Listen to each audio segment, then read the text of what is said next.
Hello and welcome to the Vinyl Sanctuary. My name is Christian and I hope that you will join me in taking refuge in records. So I'm here today with part one of a 10-part series where I'm going to be looking at my top 100 favourite side one track ones on studio albums in my vinyl collection. So it's been a lot of fun putting my top 100 together, although I found it pretty difficult too. I've got a lot of albums in my collection. I'm paring it down to 100 and then proceeding to rank them from 100 obviously being least favourite to number one being the best of the bunch for me. Took a bit of time and there were a few revisions along the way, but I am now at a point where I have got it all ready. I've got it all documented and I am not going to be moving any more of them around. So I'm going for it, everybody. I've committed with part one. I'm doing this recording, so we're all good to go. So I'll give a little bit of background as to why I've chosen to do it and the series and then how I've gone about the process, and then I'll just explain a couple of rules I've put upon myself as regards how I went about putting my own ranking together, should any of you wish to play along and have a go at doing it yourself, and I would actively encourage you all to please do that. So the reason that I thought about doing it is because on a lot of the videos that I've recorded to date, and I'm talking about tracks and favorite tracks on albums on any given subject I've done, it more often than not that a lot of my favorite tracks on albums are the opening track, for whatever reason, usually because I'm very drawn to songs which maybe create a vibe for the record that you're about to embark upon listening to. It might be a song that just completely, blows your socks off, just some in-your-face sort of up-tempo rocker, or it could be a beautiful, gentle instrumental passage. It could be a number of different things as to what for me constitutes a great opening track. So it got me thinking about, well, what are my favourites? I've been listening to music for a long time. I've been collecting records for a long time. And I just thought, well, I'm always mentioning these opening tracks as recommendations to people who tune into me and are maybe unfamiliar with an album that I'm showing, or they might have maybe lost some connection to that record. Maybe they've not heard it for a long time. And yeah, it just got me thinking, well, I would love to take the time to actually try to establish what my own 100 favourites are within my own collection. So that's what I did, and it took a while, as I mentioned before, but I feel good and I feel ready to create the series and to go about recording. So here I am with part one. So I will get into it, and I'll just explain those little rules I put upon myself, and then we'll get started. So it has to be a studio album. I've not included compilations or various artists best ofs or anything at all like that. It has to just be a studio album. So pretty straightforward and fair enough. And then the other condition I put on myself was that I only wanted to choose one album by any one artist or band. So rather than, for instance, having 5 Beatles albums in here, and the Beatles have got a lot of extremely strong opening tracks on albums, I just thought to myself, I'd make it a little bit trickier, a little bit more diverse, because I'd have 100 different artists to show and only choose one. So with that in mind, if an artist, for instance, has had a solo career, but they've also been in a band as well, then I have allowed myself to have, if I've indeed gone down that route, I'm not saying I have, but maybe I have, to have one of the band and one of the artist as well. So I have allowed myself to do that. So you'll have to wait and see if any of them examples have crept into my own 100. And of course, the obvious rule as well is it has to be an album that I own on vinyl. So I appreciate already that there'll be people who'll be watching me and thinking, well, he hasn't shown that, or is he going to show that? It might well be that I don't own it on vinyl, the actual record in question. Then again, I might own it on vinyl, but I just happen to prefer another song ahead of it. So, this is all subjective. This is my selection. It's not in any way intended to be, the be all and end all of anything. It's just something that I wanted to do, a way to share my passion for records and to maybe show off some artists and bands as well on the channel that I've not maybe had a chance to do so to date. For one reason or another, maybe there's records in here that just haven't fitted the criteria of another type of subject or theme that I've embarked upon. So it's a nice way to just show some stuff that might not have already made an appearance on the channel. Then again, there'll be some firm favourites that will very much be that have been on the channel as well. So I'll be interested to know from people who tune into me quite regularly when I do get to the end, and with it being a 10-parter, it could take some time, as to whether or not people are surprised as to what I've picked. Do they think there's any startling omissions in my selection? There may be some bands that people are, I suppose, maybe putting a bet on that they would expect to see in my collection or selection here, if they know what I'm into. And who knows, it might not be in there, because I've not gone here for my love or admiration for a certain band or artist, picking favourites for the sake of it. I've not done that. What I've done very actively is try to choose opening tracks that are based upon emotional connection, setting a mood or theme for the record, something that just speaks to me in some way, whatever it happens to be. I'll get into more of that when I attempt to describe in the moment why I've chosen the tracks. So yeah, they are an active ranking. So the fact that these 100 are even here just shows you, the audience, that these are songs that I absolutely love. I had literally hundreds and hundreds and hundreds of choices to choose from, but these are the 100 that I feel, after many revisions, these are the ones that I wanted to show. These are the ones that I feel I've got that, I have got that connection with, and I am really, really happy now with what I've got. Okay, so without any further ado, then let's get into it. So I'm not going to keep repeating this whole criteria thing every part that I'm doing. I've established it now in part 1. So if people do tune into me at a later date, when I may be doing part 3, 4, 5 or whatever, I will put links to those, to previous videos in that description box, and people can go back and catch up, and you can hear all this stuff being said here for the first time. And then the rest of the videos will just be focusing on talking through the selections. Okay, so we're showing here today then number 100 up to 91. So that's the first 10 of the 100. And obviously, yeah, I'm working from 100 up to 1. So the final video, the final record, will be my number 1 pick. Okay, so let's get into these side 1, track 1, shall we? And of course, it might not be a side 1, it could be side A, it could be this side, whatever that first side is known as. I've just gone for side 1 for the purpose of the video, and just to try and keep things easy and simple to explain. So yeah, side A, of course, is counted as well, just before anybody maybe is querying that. Side A's are here too, along with side 1s in some cases. Okay, so kicking us off then today at 100, we've got a really beautiful tune here that whenever I listen to it, it kind of plays tricks with my mind, because it sounds very woozy and very dreamy. It clocks in at just under 4 minutes as an actual song, but whenever I put it on, it feels longer, and in the best possible way.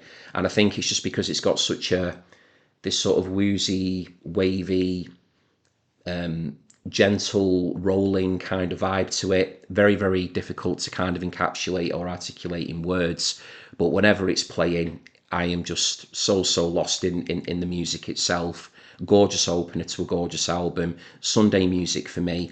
And it is a great example of a song that is setting you up for what to expect for the duration of that album. It creates an experience, opens a door, you walk through it. This is what I'm now going to be experiencing for this particular album. So a really fine example of that. So coming in at 100 then, we have got a version of You've Lost That Loving Feeling, of course made very famous by the Righteous Brothers, but it has been recorded here by Nancy and Lee. So there we go, got Nancy Sinatra, Lee Hazelwood. So that's my first pick for a side 1, track 1. And I think this came out in 1968, I think. So lovely album, as I mentioned, but I'm only going to be talking about tracks in this series. And of course, as well, with any inners or, gatefolds, anything of note, lyric sheet stuff, I'll show that all off as well. So there you go, lovely cover art there, front and back. So it's just got this gorgeous guitar intro to it, twinkly pianos going throughout, playing all kinds of, at times quite almost discordant notes, to me anyway. Doesn't always sort of flow in the conventional sense, the piano's tinkling away. You've got this velvet smooth, very deep voice of Lee Hazelwood, and then this rather innocent, very sweet, light voice of Nancy Sinatra. Their voices just combined work so beautifully on the recording, especially when they sing in unison on the chorus. And yeah, just very, very dreamy. So I would describe it as like almost like acid tinged country baroque pop in a way. Nothing quite like it. Just a really lovely opener, and then as I mentioned, it just sort of guides you into the rest of that album. So yeah, if you're looking for a gentle Sunday afternoon listen, something that you can just close your eyes to, drift away on it, on a wave of just beautiful, beautiful sounds, two great voices at work, gorgeous production on it as well, which has been done by Lee Hazelwood, then please do listen to this stellar version of You've Lost That Loving Feeling by Nancy Sinatra and Lee Hazelwood. Okay. So next up, we have got an outstanding piano ballad, one of my all-time favourites, a song that's very, very important to me as regards my family and my mum in particular, because my mum was responsible for introducing me to this artist, and I love the words of this song in particular. I find them very, very emotive. This song was actually released at the time when my mum was expecting her first child, who's my brother, my only brother, and he's the eldest of our family. So this is way back in 1971. Might be a big clue for people who are playing along. So there is a family connection here to it as well, which does give that emotional connection whenever I play it. But it's just also a beautiful, beautiful song standalone. I've always enjoyed the arrangement of it, and I particularly love the vocal performance of this artist as well on this song. So coming up now, we have got Your Song from Elton John, self-titled album. There we go. There's Elton John there with his band. And of course there, his lyricist there, Bernie Taupin, who was of course responsible for all those beautiful words that I've just been paying tribute to there in my voiceover there, my commentary, if you will. So let's just show you these bits and pieces first. So there's the gatefold. It's a really nice copy, this one. You can see all the lyrics and everything there. So yeah, Your Song kicks us off. And it is one of Elton's greatest songs, in my opinion. Elton and Bernie, it's just wonderful. So one of those iconic opening lines, it's a little bit funny, this feeling inside. I think it's one of those when you hear it, it just doesn't, it just is there, which is always the sign of a classic song. My favourite part of the whole song, however, is just the part when he repeats, I hope you don't mind, I hope you don't mind. I'll put down in words how wonderful life is when you're in the world. There's just something about that rhyme scheme, the way that Elton's voice sort of slightly changes in its delivery, that just really sells that part of the song to me. And the rest of it, the verses are quite reflective in places. And I've always liked that line as well, where he sings about being quite cross. So I sat on the roof and kicked off the moss. Well, a few of the verses, well, they got me quite cross. I think anybody who writes for a living can relate to the frustrations every now and again that occurs when you're trying to put something down in a way in which you want to express it as candidly and as effectively as you can, and sometimes it just escapes you in the moment. So I really like almost that confessional part of that lyric. At least that's how I've always interpreted it anyway. So yeah, it's just a beautiful song, Your Song, and it is one of my favourite piano arrangements from Elton. His playing on it is so delicate, just really, really pretty, and just a great, great pop song. One of those songs you could hear it in any era and it would still sound timeless and relevant. So another great, great song there. Okay. So next up, we have got an artist here who is one of my all-time favourites, a multi-instrumentalist, producer. He could do the lot. Got an exemplary, should say, reputation within the music world for being a world-class arranger, somebody that can take, any sort of song really, and that's evident in the vast amount of production work he's done for other artists. He's worked with punks and new wavers and people in the prog world, and this guy from a production, hard rock, heavy metal. I think he may have even have done some production work in that area as well. Just completely multi-talented and an awesome command of music. But this song here is a very interesting one.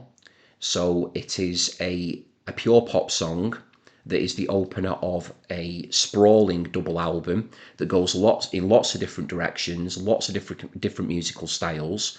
But this is just for me an example of a master craftsman, somebody who can just churn out, produce a pop song, or almost seemingly, on demand.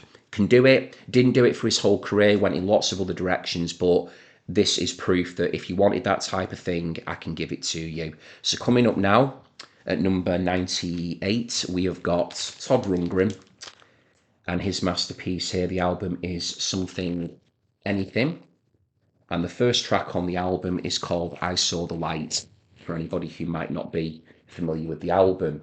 So I'll just show you this first, and then we'll get into I Saw the Light. Okay. Bouquet of flowers there on the front, which I think is in reference to side one, which is entitled or subtitled a bouquet of ear-catching melodies.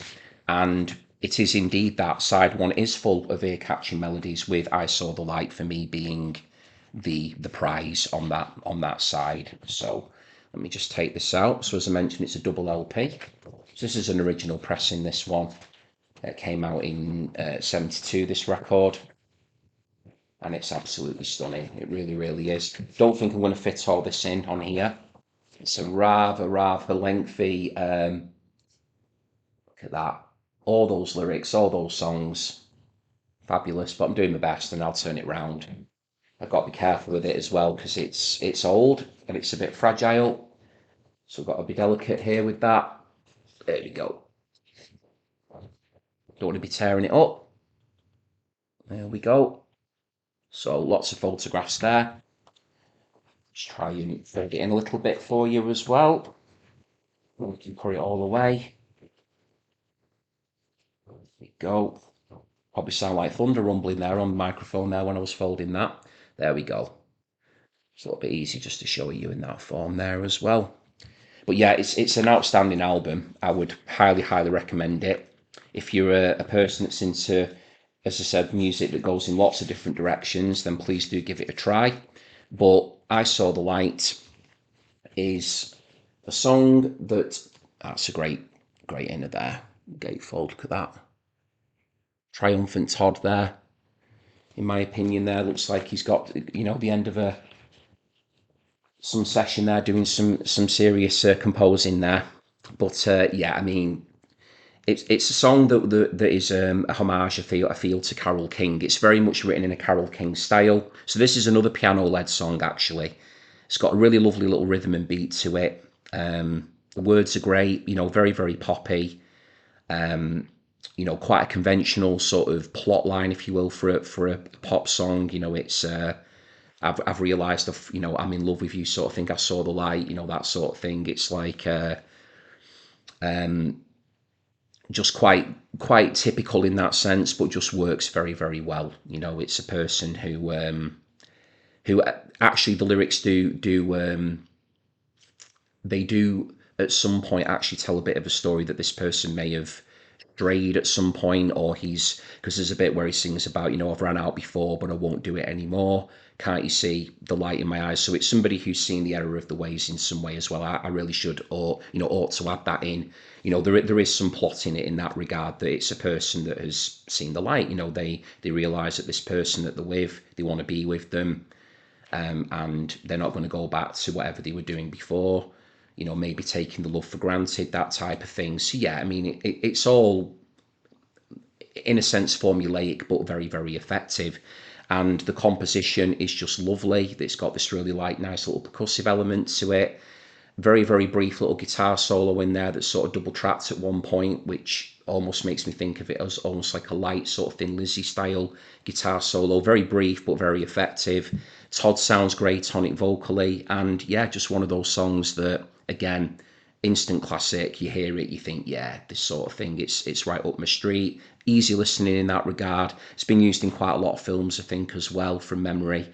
Certainly films, set in that early 1970s period. It does pop up a fair bit. And yeah, it's one of those which, as an opener, because it's such a strong song, it's so well crafted that you kind of think, right, well, I'm here for this album now, what's going to follow next. And the strength of the side does continue, and then, as I mentioned later, you're getting all these other different elements coming in. So a very, very bold and a very strong way to kick off a double album, I would say, a song like I Saw the Light. So that had to be in the top 100. It was just a case of where it was going to be ranked. Okay, so coming up next then. So we've had quite a few, I would say, more sort of languid, gentle type songs, certainly compared to some of the other songs which are going to be coming up in my top 100. Here we've got some really, really, really crunchy sort of power pop, I would say. Beautiful guitar work in it, certainly a gorgeous solo, and the singing in it, although it's quite flat in its delivery, very, very distinctive, and works perfectly for the song. And it's actually got quite a yearning sort of a feel to it as well, and that typically works very well in power pop songs. Songs about lost love and unrequited love and yearning and all that sort of thing. That it does lend itself well to the genre. So we're going over to Australia now for this next pick, and it was a group that was formed in Sydney. This record came out in 1982, and the album in question is The Blurred Crusade by The Church. There we go. And the song is Almost With You. So if anybody's not heard Almost With You, and you do like your 80s sort of power pop, jangle pop, college rock even, please do give Almost With You a listen. So the vocal work on it, as mentioned by Steve Kilbey, very, very distinctive, works really, really well. It's got this really memorable little refrain in it when he's singing who you trying to get in touch with. He repeats that a few times. Then it goes into the very sort of brief chorus, I'm almost with you. And then he sings about, is this the taste of victory? Is this going to come off? Right, yeah, I can see what's happening with that. So there's a little bit of sticky residue on this one. There we go. Yeah, that's on the front cover, that one. That's in quite tight there. There we go. Sorted. There we go. So yeah, there's sadly when I picked this copy up, it had a sticker there, which unfortunately, and I did buy it like this.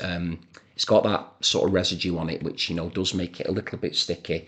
So it did stick there to the inside of the the plastic. But for the price I paid for it, and such a great album, it's a little bit beaten up on the front cover, but it's such a lovely, lovely record, this, and I had to get it when I saw it.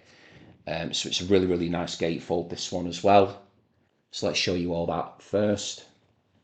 Says the band members there. Let's get them in. There we go. And Steve Kilbey there, the leader of the church. He's the bass guitar player, if you can see him. See if we can get him in. There we go. Then you've got all your lyrics over here as well. Really nice front cover there as well with the knights there. There you go. I'll hold that there so people get a chance to look at it. So yeah, I'm not sure if people that tune in to me how popular the church are, but they're a band that I've loved for absolutely years. I've got my very dear friend Phil to thank for introducing me to the church, and Phil does tune into my channel, which is very kind of him. And he got me into like a plethora of Australian bands pretty much all at once. The church being one of them, Go Betweens and the Triffids, and they're all fantastic. So yeah, Almost With You, I think it's one of the church's best songs. It's a lovely opener to a lovely album.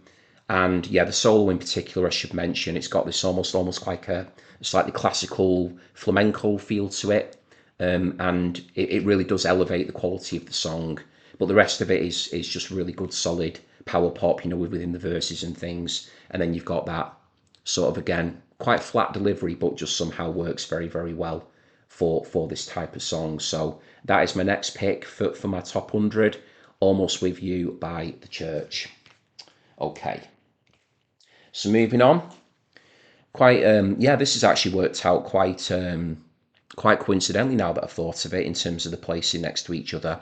So this song actually has got a really nice sort of flamenco-y jazzy type guitar part in it as well, solo now that I think about it. So we're moving over to Scotland now, and here was an artist who brought this record out 1983. A bit of a boy wonder, or what was a boy wonder really, teenager, precocious talent, great lyricist, and an exceptionally good guitar player. So the album is Highland Hard Rain by Aztec Camera, and the opening track is Oblivious. So for anybody who's not heard Oblivious, it's almost like, I would say, almost like sophisti-pop really. It's very acoustic driven, very exotic chords. It's not your typical, G, A, D, C sort of thing. There are some very nice chords in there. Lovely accents in terms of the playing. The tempo of it is just lovely. There's like this little sort of doo-doo type bass line that kicks it off, like just a little two-note bass line underpinning the start of it, and then it kind of kicks into gear. The song itself, the words are great. There's some really kind of almost like slightly Elvis Costello type turns of phrase, in terms of the wordplay, very witty. And yeah, Roddy Frame, the leader of Aztec Camera, was still a very young man at this point, but absolutely brimming with talent, and really put together a very fine record in Highland Hard Rain. So this is another song that just brings you into the world of what you're about to embark upon. Oblivious. I think it's the strongest song on the album as well. So again, leading off with something very strong is always a bold move, but there are some exceptionally good songs on here as well. We could send letters, for instance, but again, we're not focusing on other tracks in this series. It's all about the first track. But yeah, there are some really great words in this one, and yeah, quite dark in places as well. Now I think of it, so I mean, like the opening few lines are. From the mountain tops down to the sunny street, a different drum is playing a different kind of beat. It's like a mystery that never ends. I see you crying and I want to kill your friends. So even though it's got this very upbeat, almost sort of bossa nova type jazzy feel to it in places with the musical arrangement, the lyrics, certainly with a line like that, it kind of, oof, where did that come from? And I love songs like that, that juxtaposition of upbeat and dark. I've probably spoken about that on the channel before, but yeah, if you don't know Oblivious by Aztec Camera, please do check it out. And if you enjoy that song, chances are you're going to enjoy the rest of that very fine album indeed. There we go. Okay. So for the next few picks, then we're going into the 90s and specifically 1996. So it was just one of those, as I was putting the 100 together.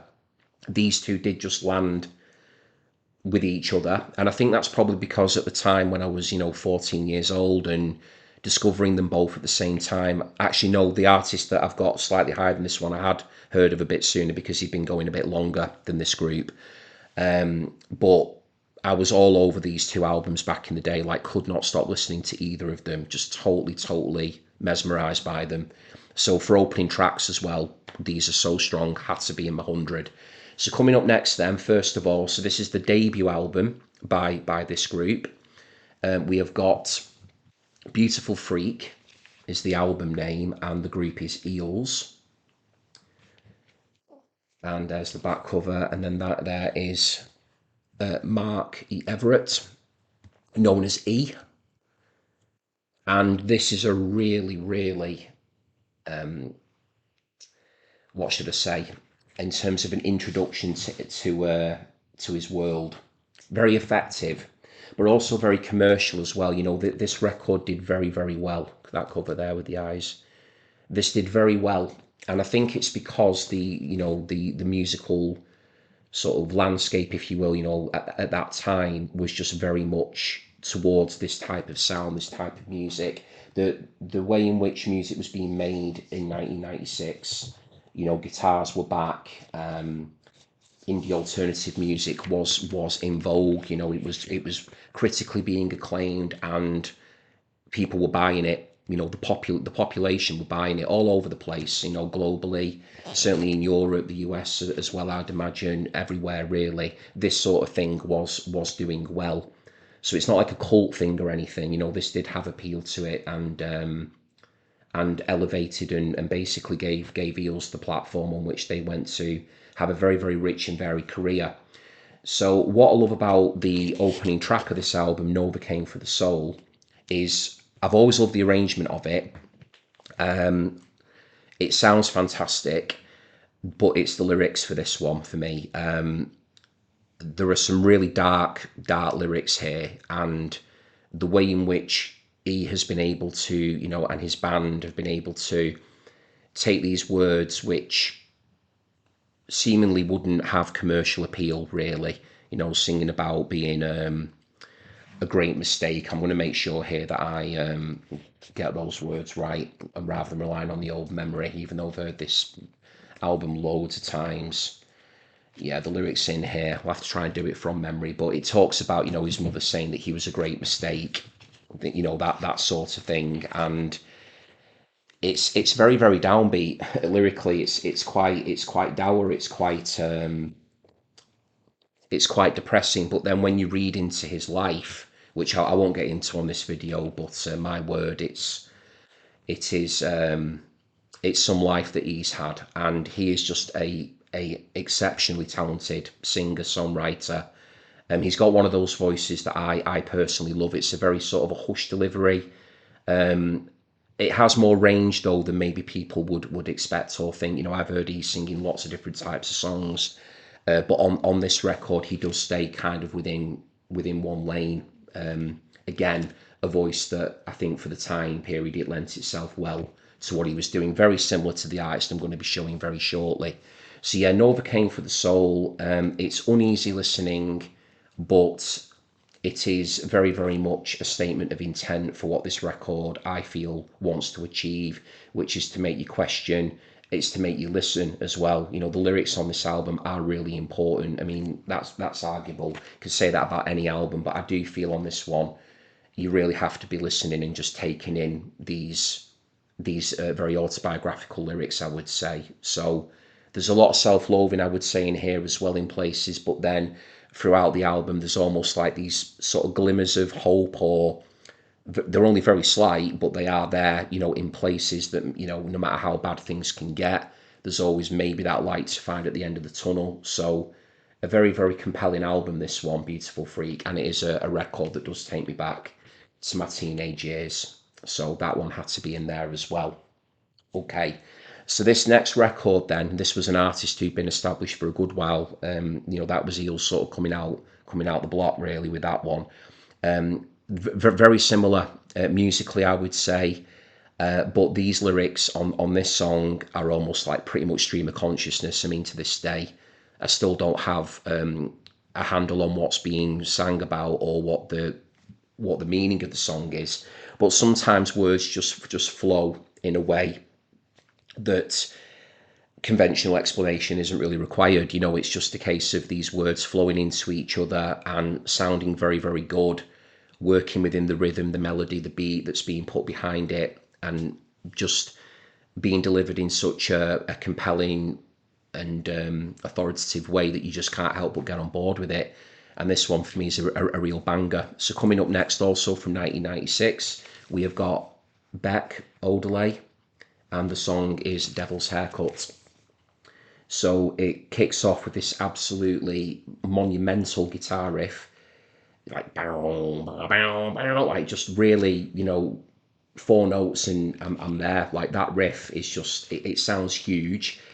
Then it sort of cuts away into this sort of very, very, very laconic, sort of very almost slacker type vocal delivery by Beck. And then, we get into the chorus. Got a Devil's Haircut in my mind, and it's got this brilliant like kind of breakbeat thing going on behind it. Starts screaming his head off towards the end of it. The production on it by Beck and the Dust Brothers is just superb. I just love everything about this song. So whilst I always did kind of find the sound of Eels and Beck similar, although Eels definitely went off in their direction later on, and they definitely became more reflective and contemplative before Beck did, although Beck did that in his, the latter part of his career. They're just two great songs back to back to listen to, and Novocaine and Devil's Haircut. But this one here is just such an exceptionally strong album as well. And again, Devil's Haircut is a great example of just setting the tone for this album. Sometimes a great opening song can be a bit misleading, or it can be, the best that the album's got to offer, and that's your lot. This is absolutely chock full of great songs, but sticking Devil's Haircut on at the top, just a great idea. Love it. And a really sound album, that one. So I'll just check. That isn't no, that's not a gatefold, that one. But there is a little thing in here to show. There we go.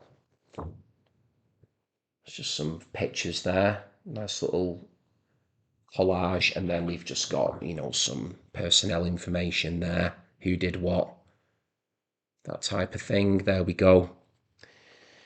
But yeah, I mean, what I would say about these songs I've chosen for the 100, it doesn't just go for this part, but for all 10 parts I'm going to be doing, is that if that opening song just has me wanting more from that album, from that artist, that experience, then that for me is what makes it effective. And yeah, there's emotional connections involved. I've mentioned that certainly with Elton John earlier, family and things as well, very important.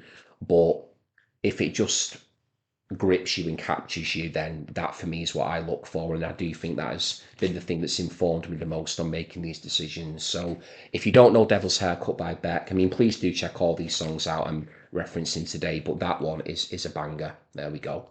Okay, so we've only got then 3 left to do. So at this stage, if you're still with me here and you've enjoyed what I've done, thank you very much indeed. It's always good fun to kick off a new series and to get the first part under the under the belt, so to speak. And yeah, I've really enjoyed reconnecting with a lot of these songs because I've been listening to them as part of my preparation and to help with the ranking system as well. So to be playing these songs again, some of which I've not heard in a long time, was actually a really nice feeling. So yeah, I do hope you're enjoying what I'm showing you today, and that I am doing the songs justice as to why I've chosen them. I always endeavour to try and give my explanations as clearly as I can.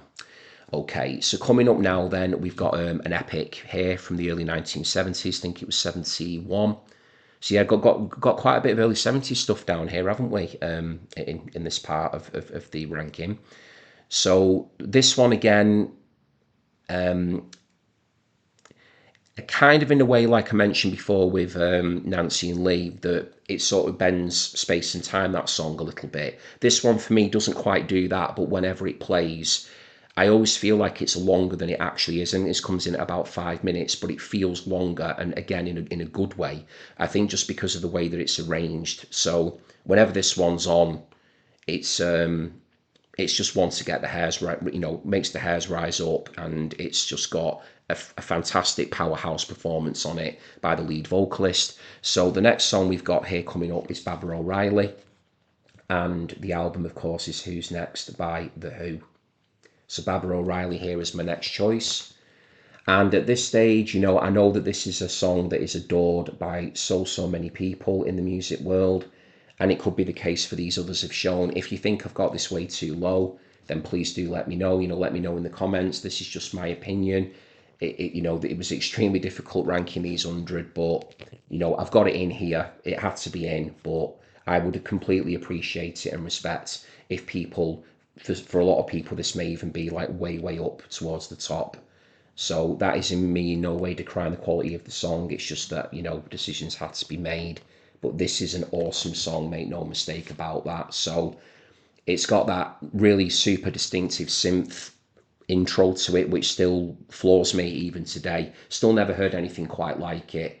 Then it gives way to that brilliant doom, doom, doom, just that, the way those piano chords ring out, that's the hair raising bit for me, because you just know that something really powerful is on the way. That something large is looming and something important is going to be said.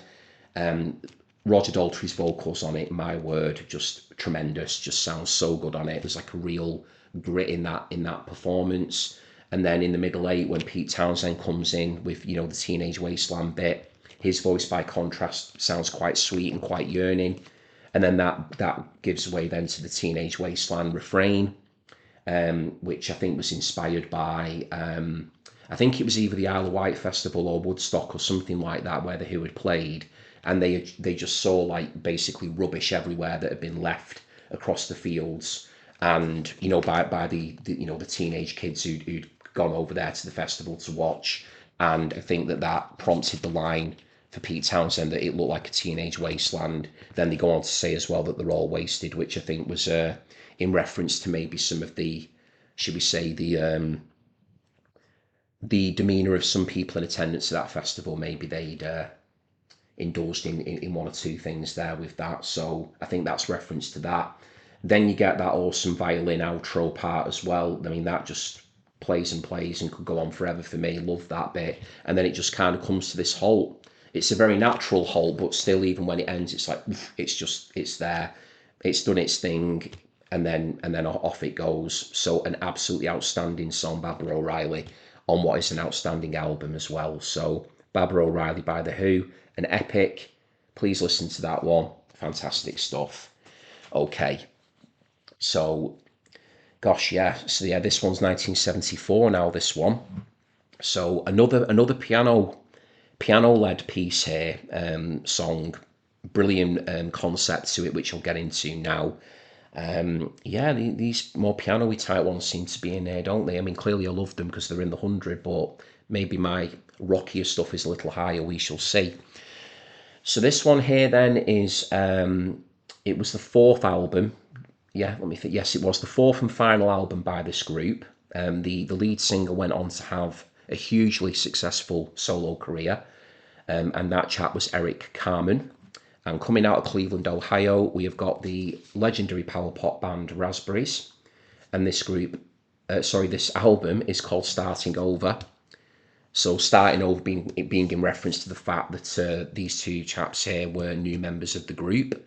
Wally Bryson and Eric Carmen had been there from the beginning, but it was a starting over situation for the group at this time, and that's also in reference to the final song on the album, which for anyone interested does sound quite similar to Tiny Dancer by Elton John.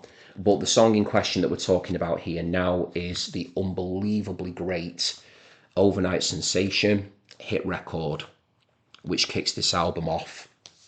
Love this song so much. Love it, love it, love it. It's big, it's powerful, it's epic, it's sweeping. So the concept of it, yeah, there's no bits and pieces to show you in that one. So the concept of it is that it's Eric Carmen singing about the fact that all he wants is to create a hit record. It's not about the money, it's not about the fame or the adulation. It's just about making music that will stick in people's minds, get into their heart and soul. I want a hit record, I want to hear it on the radio. It's the type of song that everybody's got to know. Everybody knows the words of it, and that's the theme of the song. So within it, you've got this really powerful opening bars with the piano work. Eric's voice sounds fantastic. Then it kicks into life with these beautiful harmonies underpinning Eric's lead vocal. You get some, pretty sure you get some like sax at some point coming into it. The drumming throughout by Michael McBride is really crashy. That's Michael McBride there, which I do think this song, from a drumming perspective, went on to influence In the Air Tonight by Phil Collins. I'm pretty sure I read that somewhere before. It does sound similar in places than some of the little drum fills in it. And then there's just this wonderful, wonderful part in the middle of this song because it's a bit of an epic. It's 5 minutes, 34 seconds. There's a part in it where the chorus, there's this little break where it goes sort of a little bit Beach Boysy with the harmonies, and it's sort of, the sound effect is that it's kind of filtered through an AM radio, so you're hearing a portion of the song almost like it is being played through the radio. And with the whole theme of the song being about hearing your song on the radio, I just think it's such a brilliant and clever production choice to have done that, and it works really, really well.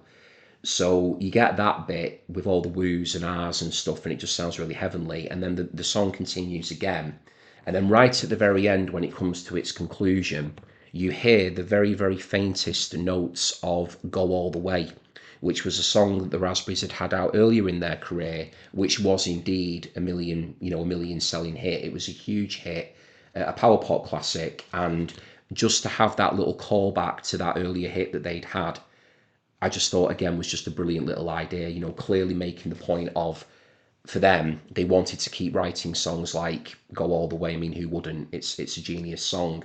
So I always love the fact that they kind of put that little callback in to their own catalogue as well. But yeah, it's just such a wonderful song, that one, Overnight Sensation. Brilliant, brilliant, brilliant song. So please do check that out. Anyone who's a power pop fan, you've got to check that one out. Okay. And now finishing us off for part one of this series, we've got another power pop classic. This is like power pop par excellence. This, for a lot of people, is the definitive power pop album. So I just love it. Well, I love the album, but I just love this opening song. So I've got it here on the t-shirt today. There we go. You can see that. So it is, of course, Big Star, and it's their debut album. There we go, Big Star, #1 record. That's the name of the album. So we've just been talking about a hit record there with the Raspberries. This is #1 record by Big Star. Classic album by a classic band. And the opening track is called Feel. Here we go, show you all that first. So got Chris Bell, going to be talking about him very, very soon, because he shines on Feel.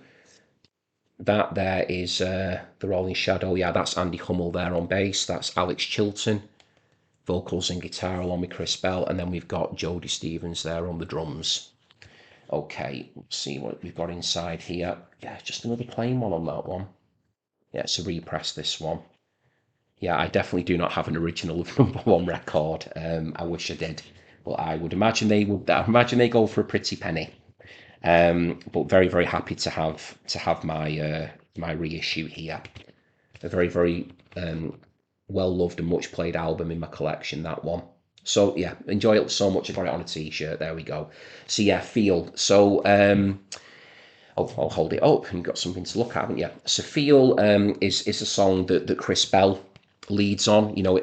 More often than not, Alex Chilton is I would say the singer that does more of the principal singing in Big Star, or certainly for this album when Chris Bell was still in the group. But Feel is Chris's thing. He just sounds amazing on it.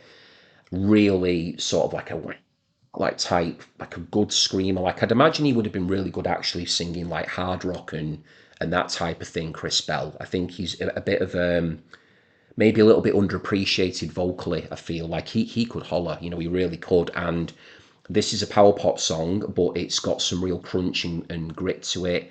There's a great section towards the end where it gets almost a bit kind of like boogie woogie-ish, and there's like some sax coming into it, and you've got some really cool, like quite bluesy chords, like the type of chords that one would probably associate with like a group like Status Quo, but just slowed down a little bit. Not playing quite as fast and frenetically as Status Quo, but just a really great mood piece. Feel like it's just got great lyrics on it as well.